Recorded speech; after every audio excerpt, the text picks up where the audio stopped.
Hello, welcome to Brainscapers with Brooks and Roots. That's Brooks, I'm Roots. First of all, we just want to say thank you so much for all of your feedback, comments, shares, likes. It's been great for us to get this up and rolling. So again, thank you, thank you, thank you. Yeah, give us a thumbs up. Please subscribe. And we really appreciate all the people that have subscribed and has been watching our videos. And this is starting to be a lot of fun for us. And we're hoping to be able to, as we go along, get a little bit better at this and put up a lot more videos for you. And please, give us maybe some suggestions on what you might like to see. And that way we know what to put up on the channel for you. Thank you again. Have a great day. I want to start by talking about the plant that you're seeing that's planted as a border along this walkway. Fabulous plant.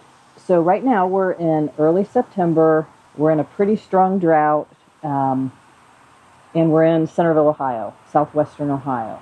The name of this plant is Variegated Liriope, or Muscari is the botanical name.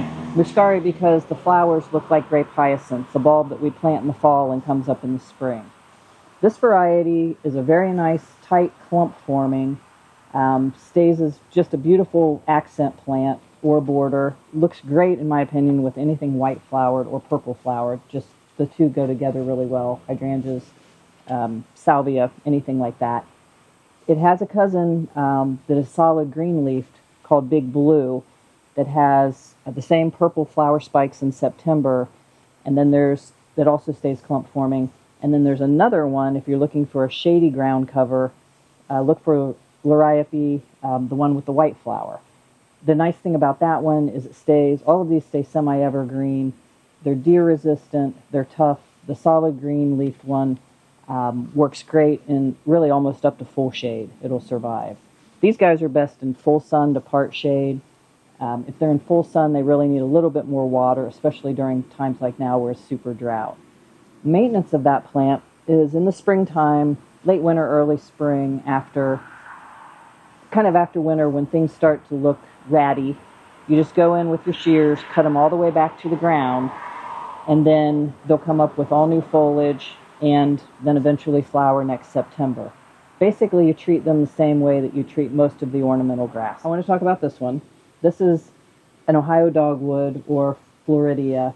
It's our common Ohio dogwood. This is a cultivar. This is totally normal for this time of year. The leaves look a little bit weepy, a little bit stressed.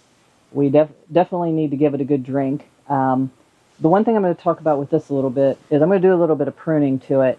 Typically, we want to prune dogwoods after they bloom in the springtime, so you're not cutting off any of the flower buds for next year. But we've got some branches that are just hanging down that really just don't need to be here.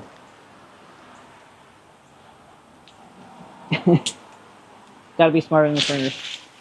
So these branches, normally we wouldn't do much pruning this time of year. Because we're in a drought situation, when we do pruning to trees, even if we have to do a small amount, you really want to give them an extra drink of water just to help them be able to seal those wounds easier. So we'll prune this, and then the homeowner will give it a good drink later on today. But all I'm going to do is just reach up, work my way, just get some of this lower stuff off that's kind of hiding the house.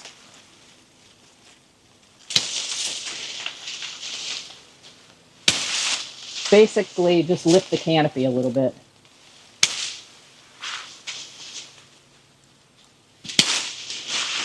And of course, there's always some dieback. So just kind of get a hold of that. I'm not even going to be able to prune that one. And then that cleans it up quite a bit. Actually, let me get this one too.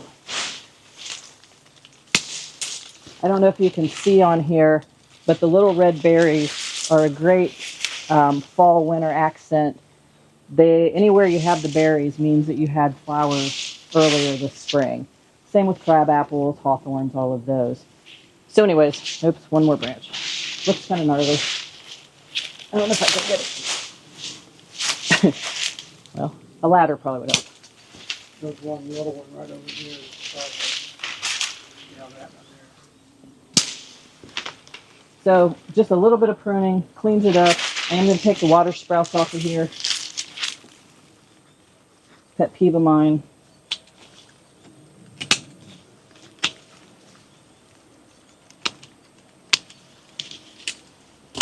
Just cleans them up a little bit.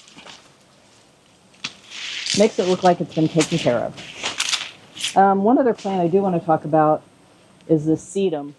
I want to talk a little bit about this plant. This is called brilliant sedum. It's in a family that, a common name, everyone calls it live forever. Very old-fashioned plant. Autumn joy is probably the one most people know that has more of a burgundy flower in the fall.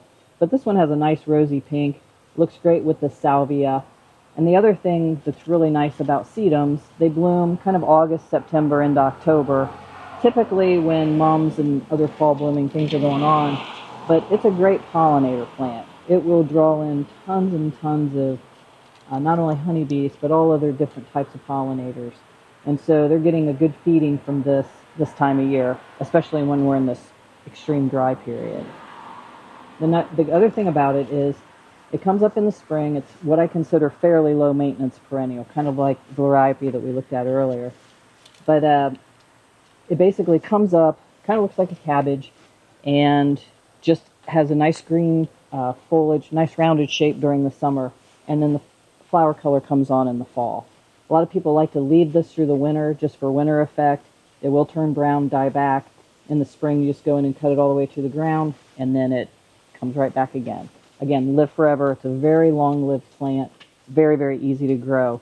This is in shade. In this particular planting, this is getting morning shade and then the hot afternoon sun. But it is a succulent, so it can go in full hot sun all the time and be perfectly fine. Another great garden, beautiful front walkway, totally has changed the look of this house. You'll see some, you probably have seen some of the before pictures of this. We'll have that in the video as well. Thank you for joining us today at this yet another cool landscape. This is very simple but very clean, very easy to take care of, low maintenance. We definitely appreciate your patronage. Please like, subscribe, share. We're getting a lot of really good feedback, which we really, truly appreciate. Until next time, it's Brooks and Roots with the Brainscapers. Thank you.